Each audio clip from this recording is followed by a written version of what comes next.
ஆண்டு தொடக்கத்தில் 19 வயதுக்குட்பட்டோருக்கான மகளிர் T20 உலகக்கோப்பை சாம்பியன் பட்டத்தை கைப்பற்றியது முதல் தற்போது உலகக்கோப்பை கபடியில் சாம்பியன் பட்டத்தை கைப்பற்றியது வரை ஒரு தலைமுறைக்கே திசை காட்டும் வழிகாட்டிகளாகி இருக்கும் இந்திய மகளிர் அணியினர் வெற்றி பாதைகளை ரீவைண்ட் செய்கிறது இந்த செய்தி தொகுப்பு. பிப்ரவரியில் நடந்த 19 வயதுக்குட்பட்டோருக்கான மகளிர் T20 உலகக்கோப்பையில் 9 விக்கெட்டுகள் வித்தியாசத்தில் தென்னாப்பிரிக்கா அணியை வீழ்த்தி சாம்பியன் பட்டத்தை தட்டிச் சென்றது இந்தியாவின் இளம் பெண்கள் படை.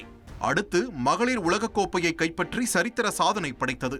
மும்பையில் நடைபெற்ற உலகக்கோப்பை கிரிக்கெட் இறுதிப் போட்டியிலும் அதே தென்னாப்பிரிக்கா அணியை 52 ரன்கள் வித்தியாசத்தில் வீழ்த்தி வெற்றியை திசை மாற்றி எழுதிய முன்னோடிகளாக வலம் வந்தனர் இந்திய அணியினர். தொடர்ந்து இலங்கையில் நடைபெற்ற பார்வையற்றோருக்கான T20 உலகக்கோப்பையில் நேபாள அணியை 7 விக்கெட்டுகள் வித்தியாசத்தில் வீழ்த்தி கோப்பையை கைப்பற்றி புதிய வரலாறு படைத்தது இந்திய மகளிர் அணி.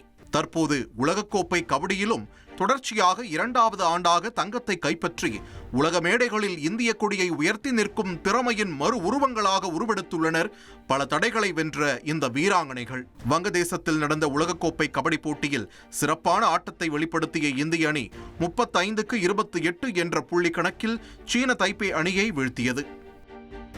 முன்னதாக பஹ்ரைனில் நடைபெற்ற ஆசிய இளையோர் போட்டியிலும் இந்திய மகளிர் கபடி அணி தங்கம் வென்றிருந்தது குறிப்பிடத்தக்கது.